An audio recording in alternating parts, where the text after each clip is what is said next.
Hello everyone, আজকে তোমাদের সাথে শেয়ার করব আমাদের বাড়ির অন্নকূট উৎসব। আরে হ্যাঁ জানি অন্নকূট অনেকদিন আগেই চলে গিয়েছে, কিন্তু কি করব বলো, এডিটটাই তো কমপ্লিট হয়নি। যাই হোক, এখন কমপ্লিট হয়ে গিয়েছে আর আপলোডও করে দিয়েছি। স্কিপ না করে দেখতে থাকো কেমন ভাবে আমাদের গোপালের রান্না করা হয় আর কিভাবে সাজিয়ে গোপালের সামনে ভোগ দেওয়া হয়। সকাল 10:30টার মধ্যেই এক টোটো সবজি বাজার চলে এলো আমাদের বাড়িতে, আর উপরে বাবা একটা কালো পেপার পেতে নিয়েছে। কাকু আর বাবা দুজনে মিলেই সবজিগুলো বস্তা থেকে বার করে সেই পেপারের ওপরে সাজিয়ে রাখছে। আর উপরের ছাদে কি তোমরা কিছু চেঞ্জ দেখতে পাচ্ছ? একটু গেস করতে থাকো, ভিডিও লাস্টে অবশ্যই তোমাদেরকে জানিয়ে দেবো। এদিকে মেজমা আর অপুও চলে এসছে।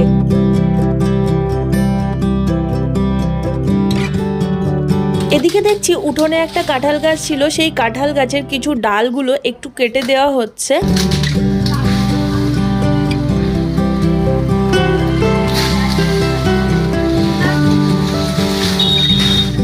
নিচে ওইদিকে কাকু, ভাই, পাপাই সবাই দাঁড়িয়ে আছে।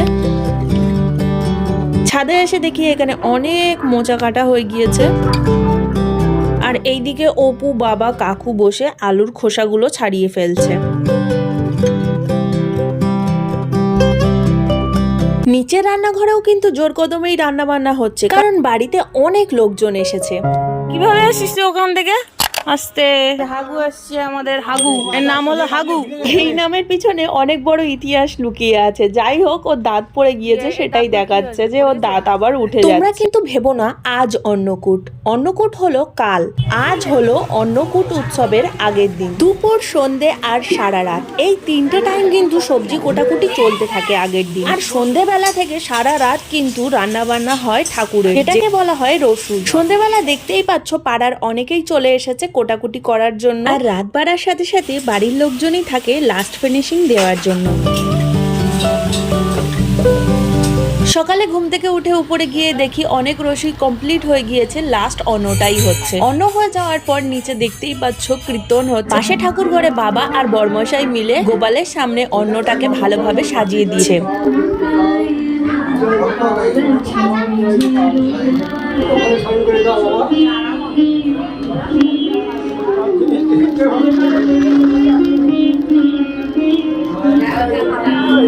এরপর শুরু হলো অন্নকূটের গান, আর এই গানের সাথে সাথেই কিন্তু আমাদের বাড়ির পুজোটাও হয়।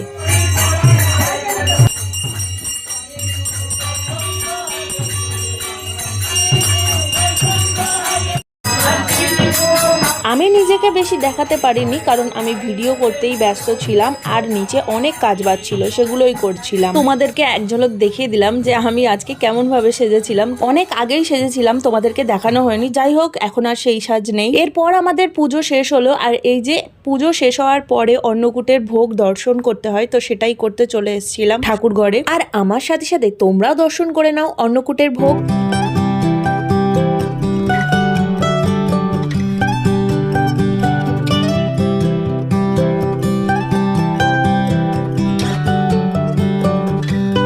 আর একটু পরেই আমাদের প্রসাদ দেওয়াও শুরু হয়ে যাবে, আর পাড়ার সকলেই আসবে যেহেতু বলা হয়েছে, আর সবাই সিঁধেও দিয়ে গিয়েছিল প্রসাদ পাওয়ার জন্য। আর এই যে দেখতে পাচ্ছ পাড়ার অনেকেই চলে এসেছে মোটামুটি প্রসাদ নিতে, আর একটু পরে আমিও প্রসাদ পাবো। সবাই যারা এসেছে তাদেরকে দেওয়া হোক, তারপরে আমাদের দেওয়া হবে। তো অনেক রাত হয়ে যায় এই প্রসাদ দিতে দিতে, প্রায় 12টা বেজে যায়। যাই হোক, এই লাস্টে আমরা সবাইকে দিয়ে প্রসাদ, এই ছিল অল্প অল্প করে নিয়েছে প্রসাদ, সব রকম একটু একটু করে। তো আমি আর আমার বর্মশাইয়ের জন্য প্রসাদ এনে দিয়েছিল। তো এই প্রসাদটা না, এমনি আমরা ভাত টাত কিন্তু খাটের ওপরে নিয়ে খেতে পারি, কিন্তু এই প্রসাদ কিন্তু খাটের ওপরে নিয়ে বসে খাওয়া যায়, কোনো অসুবিধা হয় না। আর এই অন্নকূটের প্রসাদ আমার কাছে সব সময় অমৃত সমান। আগের বারের অন্নকূটের ব্লগটা যদি কেউ না দেখে থাকো, অবশ্যই ডেসক্রিপশনে লিংক দেওয়া থাকবে, গিয়ে দেখতে পারো। খুবই কিন্তু মজা হয়েছিল। আরে চলে যাচ্ছ না? তোমাদেরকে বলেছিলাম না ভিডিও শুরুতে যে উপরে একটা চেঞ্জেস এসছে, তাই বললাম না গেস করতে। গেস কি করতে পেরেছো? এই যে আমাদের উপরের ছাদে দুটো ঘর করা হয়েছে। চলো, যদি ভিডিওটা ভালো লেগে থাকে অবশ্যই লাইক, শেয়ার, কমেন্ট করতে ভুলো না, আর সাবস্ক্রাইব করে নোটিফিকেশন অল করে দিও আমার ভিডিও সবার আগে দেখার জন্য। Thanks for watching.